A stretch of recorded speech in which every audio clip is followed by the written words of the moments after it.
Continue with the Operation Encore reading of certain files. And in this one, it's going to be entitled FBI Source Thinks Muased al-Jarrah Works for Saudi Intelligence.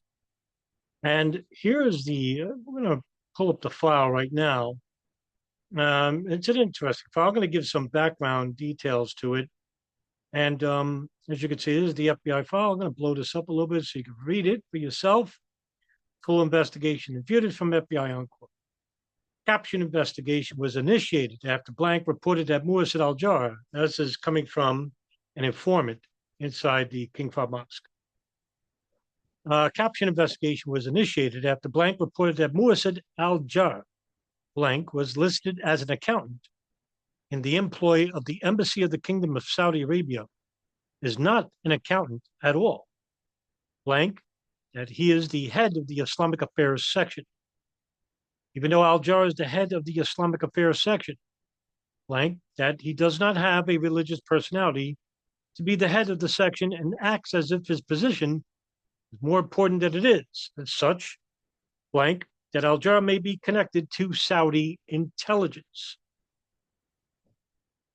Telephone toll analysis has shown numerous associations with subjects of FBI's international terrorism investigations. In other words, groups like al-Qaeda. Additionally, investigation at the Washington field office has revealed that and all this is redacted, it's redacted to protect the Bush White House and Saudi Kingdom relations. Talking about the future. Money is at stake, many, many hundreds of millions of dollars in regards to the regulation of the oil market and weapons sales. There's nobody on the face of the earth buys more weapons than Saudi Arabia.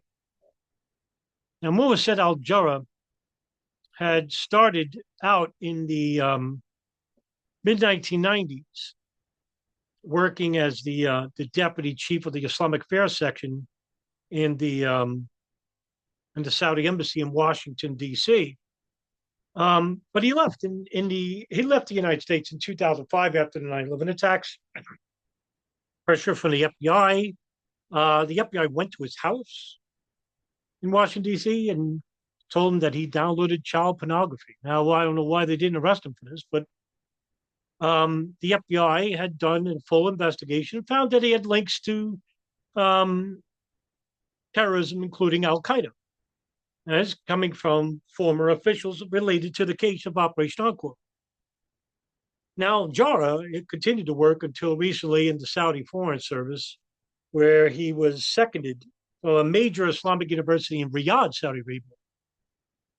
And that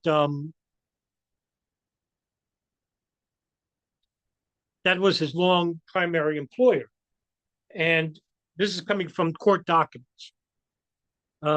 The institution, the Imam Muhammad ibn Saud University, which had been a center of Wahhabi activity in Saudi Arabia.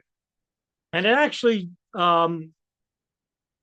drew concerns from U.S. intelligence agencies after the attacks because a number of al-Qaeda figures had studied there, including four of the muscle hijackers. And I remember the teacher that taught at the school, and forgive me, I forgot his name, at the school, al-Fahar, al-Famar or something like that. Now,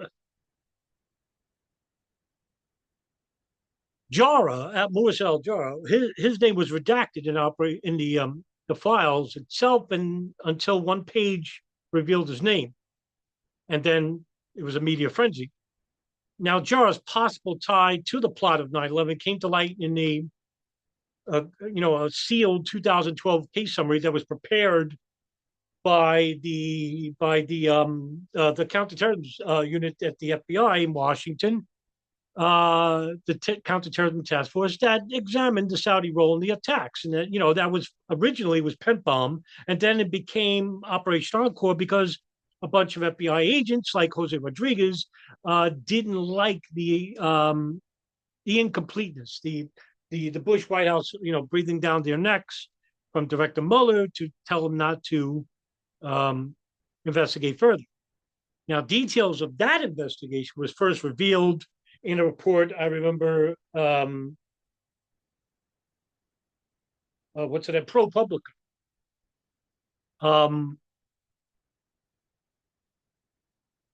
That in that document in 2012 stated that there was evidence that Muased al-Jarrah had arranged for Khalid al-Mihdhar and Nawaf al-Hazmi, and I've read this before in other Operation Encore files to you, and another religious affair official based in Los Angeles, which turned out to be Fahad al-Tamari, to help with the assistance of these two men who were known to be al-Qaeda.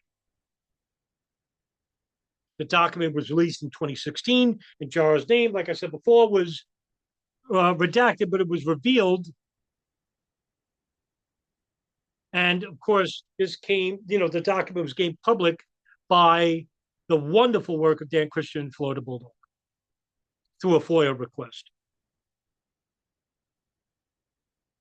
And in that report, it doesn't describe what the evidence was or how strong it was or what it might have been, nor does the redacted document give any indication that Muased al-Jarrah knew about the attacks beforehand.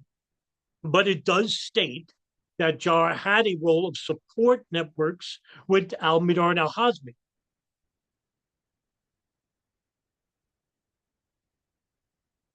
And because before that document was made public, it was always speculative that that was the case. Now it's a fact. And that, FBI officials would state that, Muased al-Jarrah had been in frequent contact with Omar al-Bayoumi, Fahad al-Tamari, and the religious affair official at the Saudi consulate, which later would be two people that would act as his eyes and ears, and Mutia Balsaderi and Adel al-Sadhan. These would be the two people that would oversee the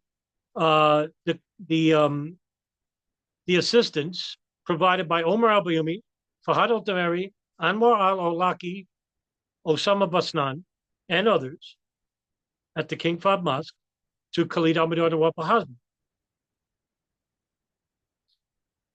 And watching over them was the CIA and Saudi intelligence. And that's the reason why this was a big cover-up. There was a cover-up from the FBI investigating Saudi complicity. There was another cover-up that the FBI didn't know about, that the CIA was monitoring these two guys, as well as the NSA and Saudi intelligence, until later. It's almost like a layer of the layer of conspiracy here, right? But that's what happened here in this case.